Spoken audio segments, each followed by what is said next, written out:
Raven is one of the strongest supports in DC Worlds Collide.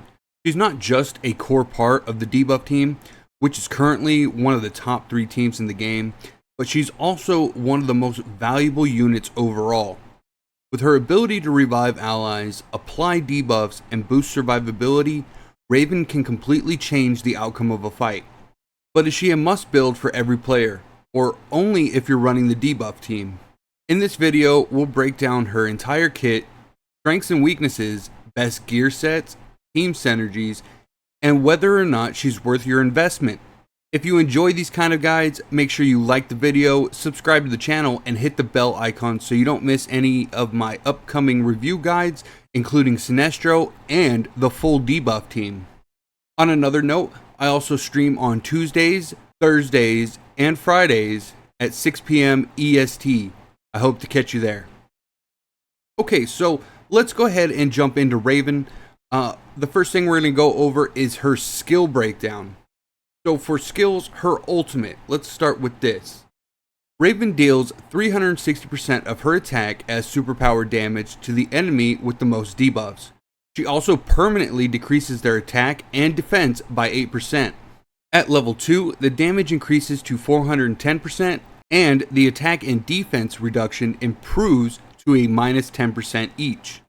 At level 3, she duplicates all debuffs on the target by 1 stack for 2 rounds.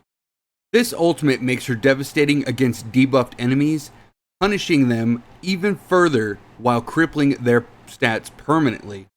For her basic attack, Raven deals 85% of attack as power damage to a single target. Then this ricochets once for 50% damage to another target.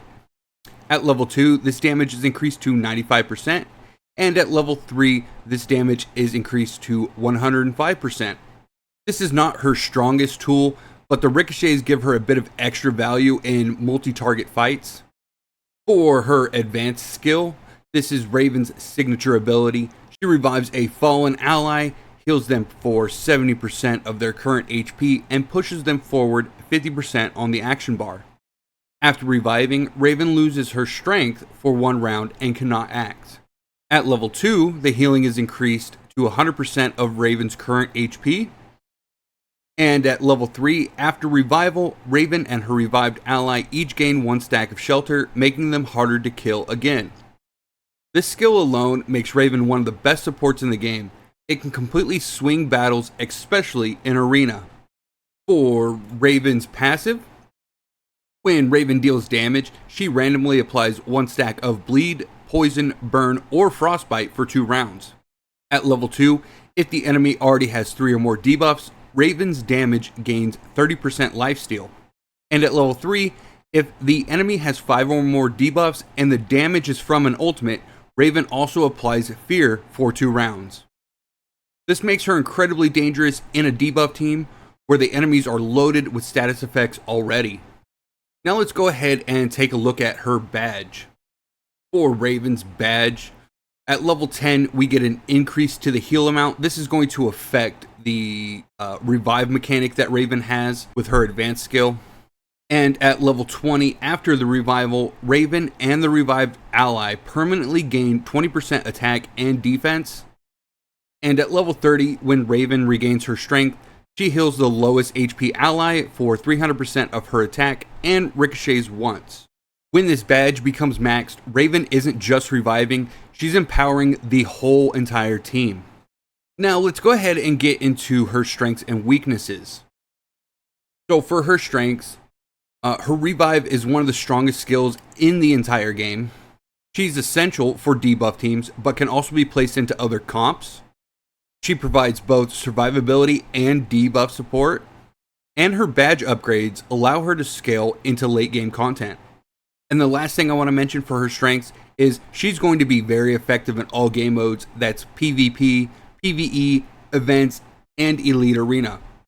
Now for some of her weaknesses. Raven isn't very free-to-play friendly. The only way you're going to be able to attain her right now is through summoning. She has a low damage output. She's really just there for pure utility. Also, after using her revive, she loses a turn, which can hurt your momentum. And the last thing I want to mention is she needs investment, especially in her badge levels, and this will help her reach her full potential. So how does Raven actually perform across the game? In Arena, she's one of the best supports that you can bring.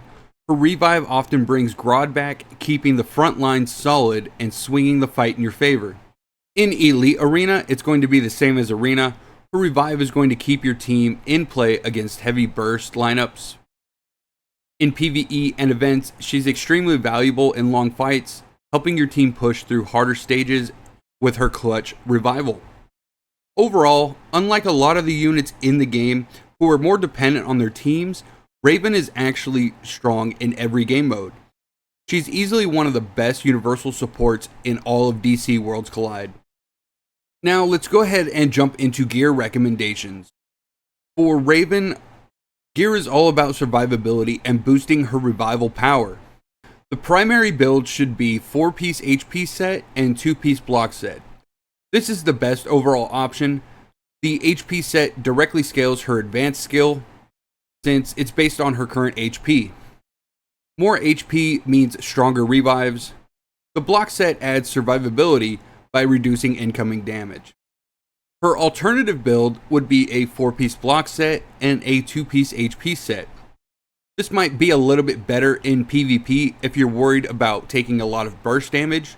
This build makes her harder to kill before she can use her revive, though the healing isn't as strong as the full HP build. And then last but not least, we have the utility build. This is going to be a 2-piece HP set, 2-piece block set, and a 2-piece speed set.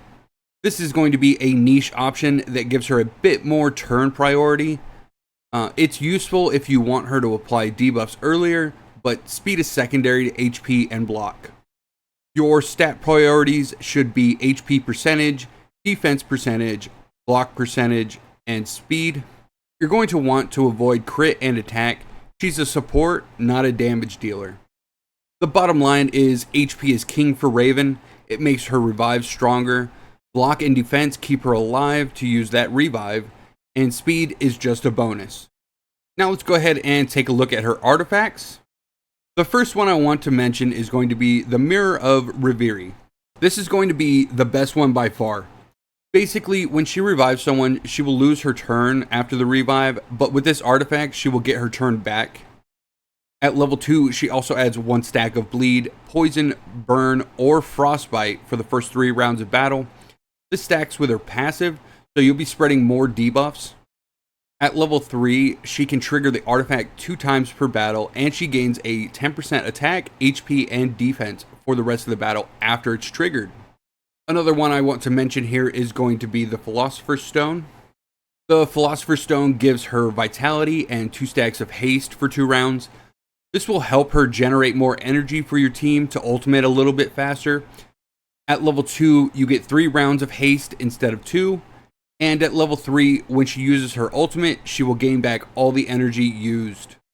The only other one I'd use for her is a free-to-play option, and that's going to be the Enhanced Pink Sphere. This just gives her more HP so you can survive longer, and revive characters will benefit from this as well due to her having more HP. Now, what about her team synergies? Raven is going to fit perfectly into a Debuff Team, which is one of the top 3 teams in the game right now.